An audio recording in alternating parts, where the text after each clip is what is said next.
कल हम लोग दहन पढ़े थे, उसको ढूक ढाक मत करा, यहाँ समझिए। देखिए दहन कल हम लोग पढ़े थे कि दहन में क्या बताया था कि दहन वह प्रक्रिया है, यानी दहन वह रासायनिक प्रक्रिया है जिसमें कोई पदार्थ ऑक्सीजन की उपस्थिति में जलकर क्या देता है, ऊष्मा एवं प्रकाश। दहन के लिए दूसरा कुछ नहीं कि क्या निकल रहा है उससे नहीं, इसमें दहन जब भी होगा तो ऊष्मा जरूर निकलेगा और प्लस में क्या प्रकाश जरूर निकलेगा।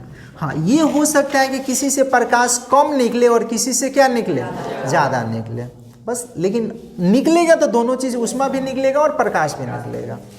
जैसे लकड़ी को आप जलाइए और पेट्रोल को जलाइए, तो लकड़ी को जलाइएगा तो ऊष्मा ज़्यादा निकलेगा और प्रकाश कम निकलेगा, लेकिन पेट्रोल को जलाइएगा तो प्रकाश ज़्यादा निकलेगा और ऊष्मा कम निकलेगा। यही ना होगा चाहिए, तो ये हो सकता है या किसी से बराबर भी हो सकता है, ठीक है।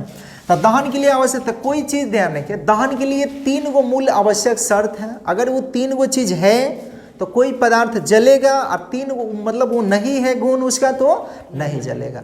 अब आप मान लीजिए लोहा को जला रहे हैं तो लोहा जलेगा क्या, ईंट को जलाइएगा तो ईंट जलेगा क्या, बालू को जलाइएगा तो जलेगा क्या। तो इसको हम कहेंगे, ध्यान रखिए, अदहनशील पदार्थ। जो पदार्थ नहीं जलता है, देखिए पदार्थ जो होता है ना वो 2 तरह की होगा, एक होगा दहनशील पदार्थ, एक क्या होगा अदहनशील पदार्थ। अदहनशील पदार्थ यानी जो पदार्थ ऑक्सीजन की उपस्थिति में जल जाए उसको क्या हम लोग बोलेंगे, और जो पदार्थ ऑक्सीजन की उपस्थिति में न जले उसको क्या बोलेंगे। अब लकड़ी को जलाइएगा तो बोलिए जलेगा कि नहीं जलेगा, तो उसको कौन सा पदार्थ कहेंगे। अब ईंट को जलाइएगा तो जलेगा कि नहीं जलेगा, तो उसको कौन सा पदार्थ कहेंगे। जेन्युइन ये समझिए कि जो जलने वाला पदार्थ होगा उसको दहनशील कहेंगे, और जो नहीं जलने वाला। अब कोई कहेगा कि ना सर लोहा भी गलता है, तो गलता है, साधारण हम ताप की बात कर रहे हैं। जहाँ आप अपना से ध्यान रखिएगा, लोहा को उतना तो ताप नहीं दे सकते हैं कि गलना शुरू हो जाए, उसके लिए किसी विशेष भट्ठी का प्रयोग करना होगा तब जाके वो गलेगा। ईंटा भी जलाना होगा तो विशेष भट्ठी का प्रयोग करना होगा कि घर ही जला दीजिएगा, नहीं होगा, ठीक है। तो मोटे तौर पे ये समझना है कि जो जलने वाला पदार्थ होगा उसको क्या बोलेंगे, और जो नहीं जलने वाला पदार्थ होगा उसको क्या बोलेंगे, अदहनशील। अब कहिएगा सर कांच लकड़ी होगा तो कांच लकड़ी है तो वो ध्यान रखिएगा, फिलहाल उसको अभी हम लोग क्या मान सकते हैं, अदहनशील मान सकते हैं। लेकिन वही सूखी लकड़ी होगा तो उसको कौन सा, कांच लकड़ी सुखा दीजिए वो भी दहनशील हो जाएगा, ठीक है। ईंटा को सुखा के दहनशील मत बना दीजिएगा। तो दहन के लिए 3 गो मूल आवश्यक शर्त है। एक तो दहन का पोषक होना चाहिए, यानी दहनशील पदार्थ होना चाहिए, दहनशील पदार्थ होना चाहिए, जलने वाला पदार्थ होना चाहिए। दूसरी क्या है कि ऑक्सीजन की उपस्थिति होना चाहिए। बिना ऑक्सीजन के कोई पदार्थ नहीं जलता है। कहिएगा कि ऑक्सीजन नहीं रहेगा तो जलेगा, नहीं जलेगा। इसको प्रयोग करना होगा तो आप एक मोमबत्ती जला लीजिए, मोमबत्ती जला के एक क्या कर लीजिएगा, किसी ये प्लेट वगैरह से प्लेट पर रख दीजिए, या बेंच पर भी रख सकते हैं, लेकिन देखिएगा जले नहीं ये, ठीक है। प्लेट पर रख दीजिए और एक शीशा के गिलास से उसको ढकिए। देखिएगा कि वो धीरे धीरे जब ढक दीजिएगा तो धीरे धीरे उसका जो लौ होगा ना वो मंद होता शुरू हो जाएगा, मंद होना शुरू हो जाएगा, और अंततः एक ऐसी स्थिति होगा जो क्या हो जाएगा, वो बुझ जाएगा। यानी जलता कब तक है, जब तक गिलास द्वारा जितना ऑक्सीजन उसके अंदर घिरेगा ना, जितना देर तक ऑक्सीजन उसके अंदर रहेगा उतना देर तक जलेगा। जैसे ऑक्सीजन खत्म जलना बंद, ठीक है। तो इसको दे सकते हैं। तो लिखिए दहन के लिए, दहन के लिए निम्नलिखित 3 आवश्यक शर्तें हैं। निम्न 3 आवश्यक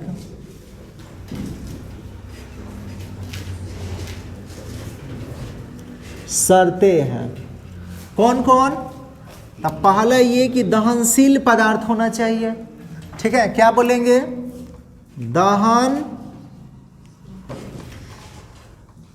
दहनशील पदार्थ होना चाहिए, या दहन का पोषक भी लिख सकते हैं। दहनशील पदार्थ होना चाहिए।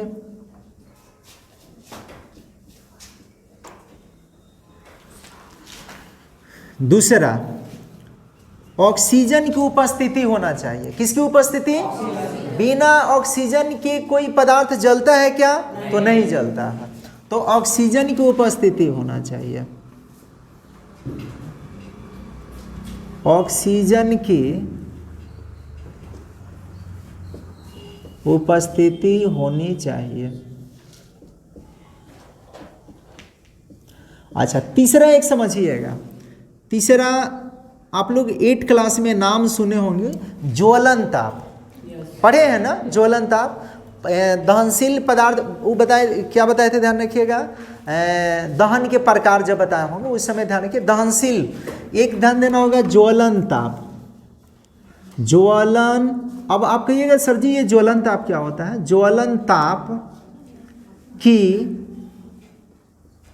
प्राप्ति होनी चाहिए,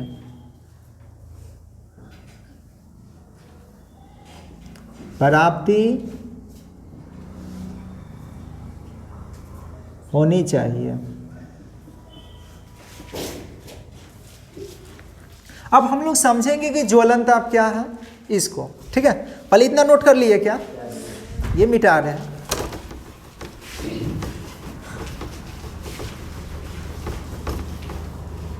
आप कब सोचे हैं कि कोई पदार्थ जलता है तो कब जलता है? बोलिए, कोई पदार्थ आप लोग जलाए होंगे तो देखिएगा कि क्या उसको कोई देखिएगा, ध्यान रखिएगा कि उसको आग लगाते लगाते तुरंत जलने लगता है, लेकिन किसी किसी में समय लगता होगा।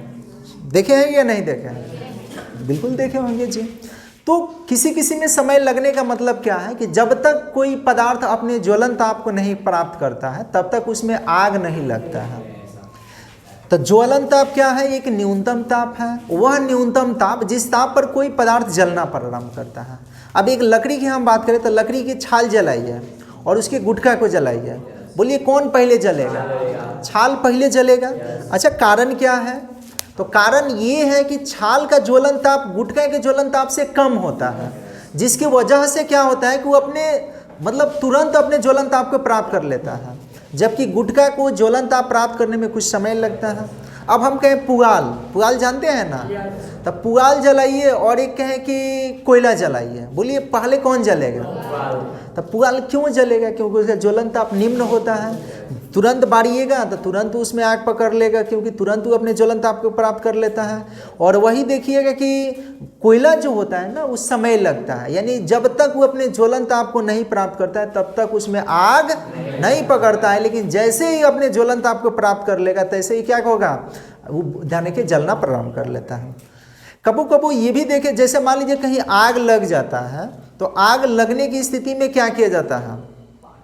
पानी डाला जाता है। पानी डालने से क्या होता है कि जो पदार्थ की जलने का ज्वलन ताप होता है ना, उस ज्वलन ताप से और ताप घट जाता है, मतलब चला जाता है निगेटिव में चला जाता है, जितना होना चाहिए उससे भी कम हो जाता है।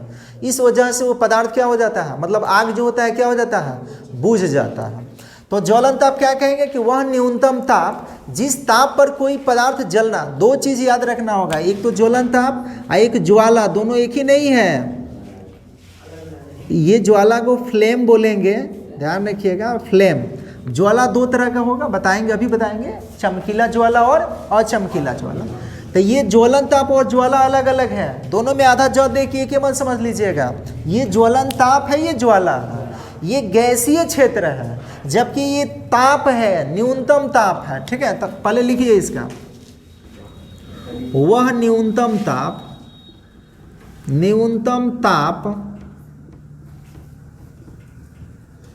जिस ताप पर वह न्यूनतम ताप जिस ताप पर कोई पदार्थ, वो भी कौन पदार्थ? दहनशील पदार्थ, कोई पदार्थ जलना प्रारंभ करता है, उसे उस पदार्थ का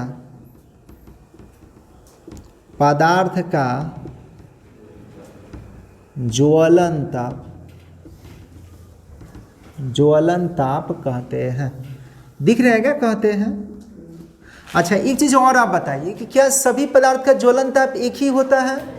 अभी तो बताया कि सब पदार्थ एक ही ताप पर जलना प्रारंभ नहीं करता है, कोई जल्दी करता है, कोई देर से करता है, यानी सबका ज्वलन ताप क्या होगा, अलग अलग होगा। तब प्रत्येक ध्यान रखिएगा कि पदार्थ का अलग अलग पदार्थ होना चाहिए, एक ही पदार्थ जैसा नहीं। तो ध्यान रखिए प्रत्येक पदार्थ का ज्वलन ताप क्या होता है, अलग अलग। तो लिखेंगे प्रत्येक पदार्थ का ज्वलन ताप क्या होता है, अलग अलग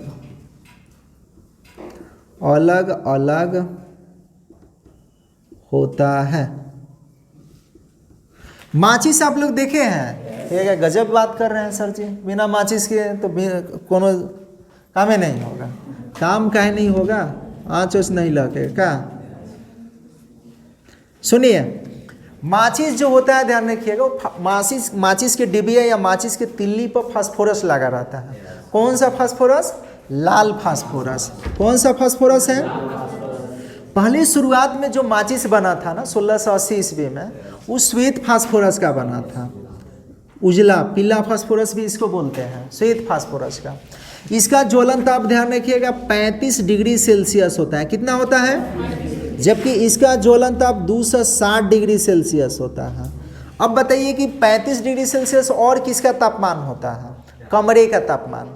जो वायुमंडल का तापमान है कितना डिग्री, 35 से 37 डिग्री सेल्सियस। अब गर्मी में बढ़ जाता है, तभी तो होता है कि आज इधर देखिएगा वायुमंडल का तापमान कितना हो गया है, 42 डिग्री, 49 डिग्री, 45 डिग्री, 55 डिग्री, तो ज़्यादा गर्मी पड़ने लगता है। तो अगर इस श्वेत फास्फोरस का मान लीजिए कि माचिस बना होता तो जलाने की आवश्यकता पड़ती क्या, वो तो स्वतः अपने से जलना शुरू, वो तो वायुमंडल, वो तो कमरा के तापमान ही 35 डिग्री 37 डिग्री है, तो उतना पे यह नहीं है तो अपने से जल। तो शुरुआत में जब बना था ना तो अपने से माचिस रखी वो जल जाता था, जलाने की कोनो आवश्यकता ना। सिरानी उरानी मालूम चला कि आप सोए हैं, जलना प्रारंभ उसी में हो जाएगा खेला। तो उसको हटाकर ध्यान रखिएगा, फिर बाद में किसका, लाल फास्फोरस का। इसका तापमान देखिए, ज्वलन ताप कितना होता है, अब इतना पहुंचेगा तब तो ये जलेगा, इसीलिए रगड़ा जाता है। घर्षण करने से वो अपने ज्वलन ताप को प्राप्त कर लेता है।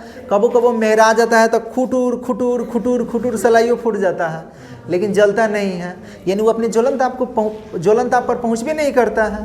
तो इसका ज्वलन ताप इतना होता है, इतना तक पहुँचता है तब जलता है। समझ रहे हैं क्या। तो ज्वलन ताप बता दीजिएगा ना, जिस ताप पर कोई पदार्थ जलना प्रारंभ करे उसको क्या बोलेंगे, और ये न्यूनतम ताप है। इससे नीचे जाएगा तब वो कोई पदार्थ नहीं जलेगा, और इससे ऊपर जाएगा तब वो कोई पदार्थ नहीं जलेगा, ये न्यूनतम। अब हम लोग जानेंगे ज्वाला के बारे में। मिटाने वाला कहाँ गया, फ्लेम।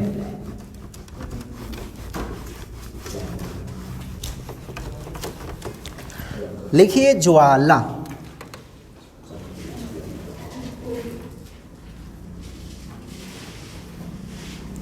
ज्वाला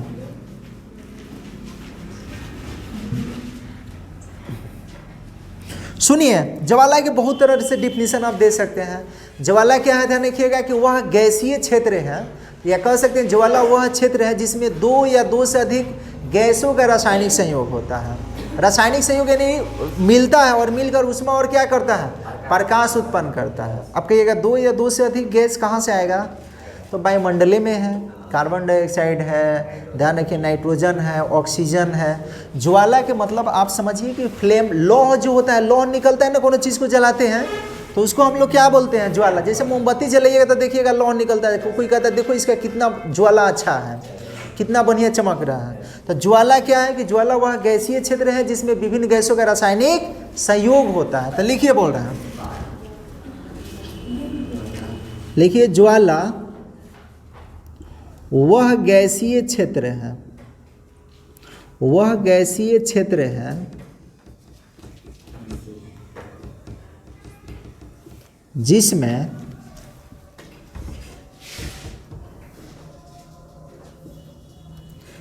विभिन्न गैसों का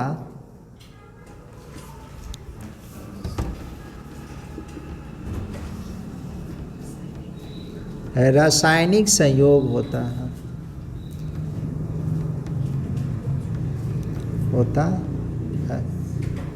वह लिख लीजिएगा।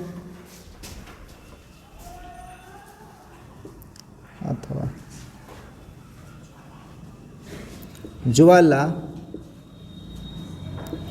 वह सतही प्रक्रिया है, सतही प्रक्रिया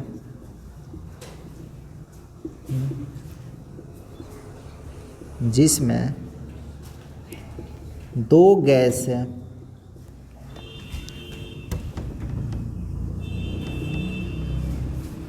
आपस में संयोग कर के मतलब मिलकर, ठीक है, संयोग कर ऊष्मा एवं प्रकाश, ऊष्मा एवं प्रकाश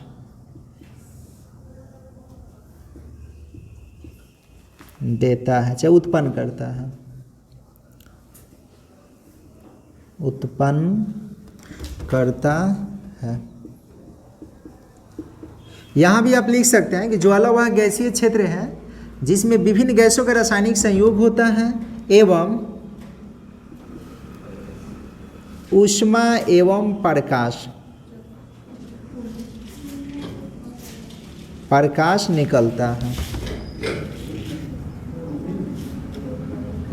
अरे जगह नहीं है तो मत लिखिए, मतलब समझा दिए, यहाँ भी आप लगा सकते हैं, ठीक है। फिर से कह रहे हैं ज्वाला वह गैसीय क्षेत्र है जिसमें विभिन्न गैसों का रासायनिक संयोग होता है और उन रासायनिक संयोग से क्या होता है, ऊष्मा एवं प्रकाश निकलता है। समझ रहे हैं क्या?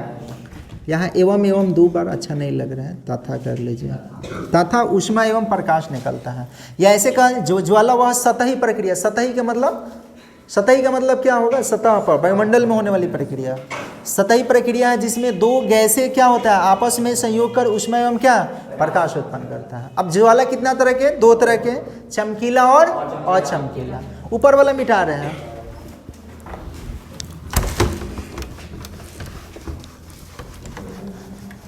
अरे जल्दी में टिकता करनी है।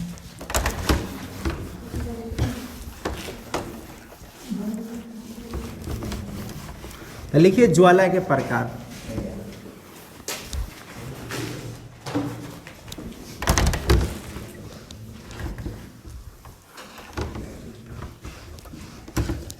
टाइप ऑफ फ्लेम लिखना है, ज्वाला के प्रकार, टाइप ऑफ फ्लेम।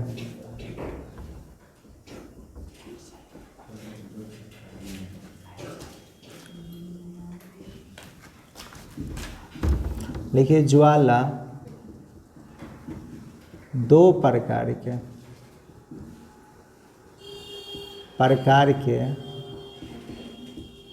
होते हैं। कल प्रश्न उत्तर कराएंगे, खत्म ये, ठीक है। दो शब्द और बचा है, एक संक्षारण और एक खाद विकृत गंधिता, यह खाद दुर्गंधिता, ठीक है।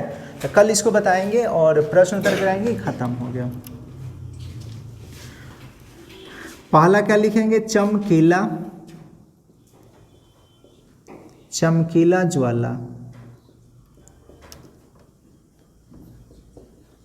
Luminous flame. अच्छा, इसको लिखवाते चले क्या, चलिए इसके बारे में समझ लीजिए। चमकीला होगा तो बोलिए प्रकाश निकलेगा ना, ज्वाला में प्रकाश और ऊष्मा और प्रकाश दोनों निकलता है, लेकिन अगर चमकीला होगा तो प्रकाश निकलेगा, चमकेगा कब, जब प्रकाश निकलेगा। तो क्या कहेंगे, वह ज्वाला जिसमें ऊष्मा एवं प्रकाश दोनों निकलता है उसको क्या बोलेंगे, चमकीला। और जिसमें ऊष्मा निकले लेकिन अल्प मात्रा में प्रकाश निकले उसको क्या बोलेंगे, अचमकीला।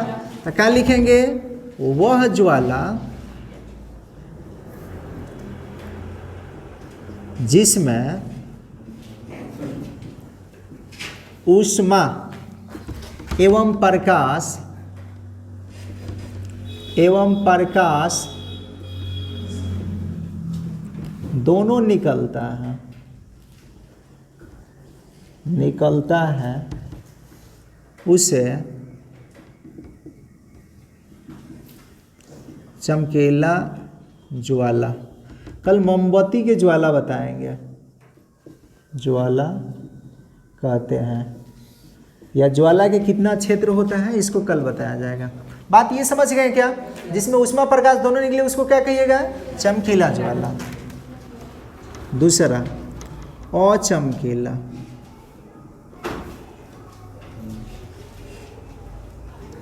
ज्वाला, नॉन लुमिनस फ्लेम।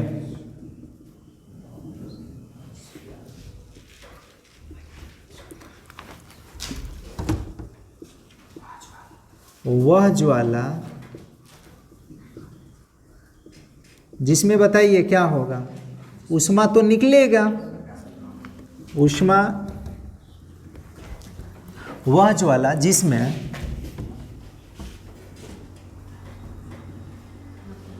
ऐसे लिख लीजिए, वह ज्वाला जिसमें ऊष्मा निकलता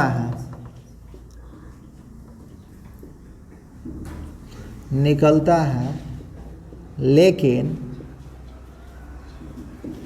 प्रकाश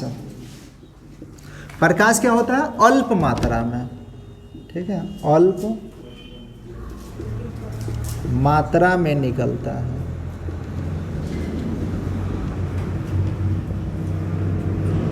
उसे अचमकीला ज्वाला कहते हैं।